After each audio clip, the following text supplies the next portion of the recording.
May bagong nagsisirculate ngayon na trade proposal sa pagitan nitong si Rui Hachimura kasama ang isang draft capital para makuha itong si Malik Monk sa Sacramento Kings. Dahil ayon mismo sa Heavy Sports sa kabilang ang Lakers sa pinakamalaking contender team na pwedeng paglandingan ni Malik Monk na may odds na 300 plus sa sportsbook kasunod lang sa usapan itong Golden State Warriors mga parekoy. Si Malik Monk kasi ngayon 1 taon pa lang ang nagagamit mula sa 4 years contract niya na nagkakahalaga ng 78 million deal kasama yung player option sa final year.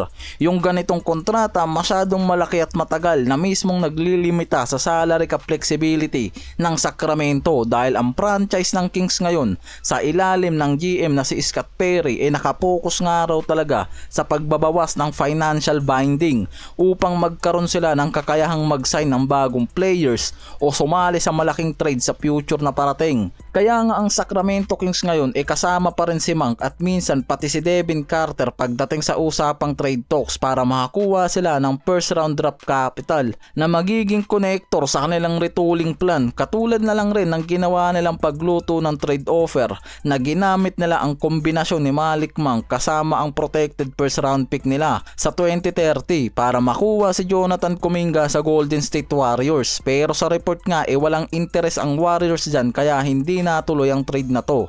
Kaya nakikita pa rin na ang Sacramento ang active para mag-explore sa trade market para kay Malik Monk o Devin Carter, lalo na para makakuha sila ng first round draft capital at panatilihin nila ang kanilang financial flexibility. High scorer si Malik Monk at nag-a-average ng 17.2 points, 5.6 assists, 3.8 rebounds last 2024 to 25 season na worth it nga raw talaga para sa 78 million contract niya.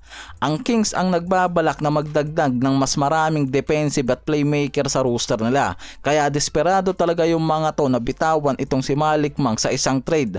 At former team niya na Lakers ang pinakamatunog na team na pwedeng paglandingan nito dahil ang Lakers pwedeng gumawa ng direct swap sa Kings para maging realistic ang trade na to ni Malik Monk at pwedeng gamitin si Rui Hachimura lalo't expiring na rin ang contract nito at pwede rin magsama ng isang draft capital ang Lakers. Pwede rin na hindi kung magiging interesado ang Kings kay Rui Hachimura lang at hindi na mag-request ang future draft pick sa trade package. Magandang salary match at pwedeng punan ang scoring playmaking role sa Lakers backcourt at mapupunan din ng Kings ang problema nila pagdating sa isang versatile forward tulad nga ni Hachimura.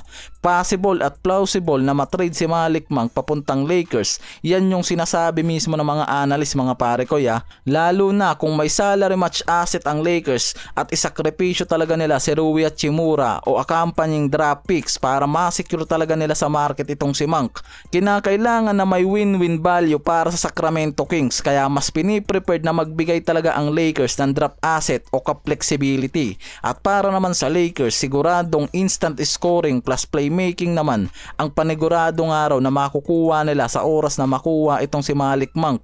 Kaya buhay na buhay ngayon ang trade talks dito kay Monk sa Lakers. Pero paalala ko lang mga pare ko na wala pang confirmation deal na nangyayari sa Lakers at Sacramento Kings ngayon. Sa kabilang dulo malinaw na ngayon ayon sa NBA insider na si Mark Stein, si Kevin Love ngayon sobrang active para maghanap ng exit mula sa Utah Jazz since nang itrade siya dito ng Miami sa isang 3-team trade.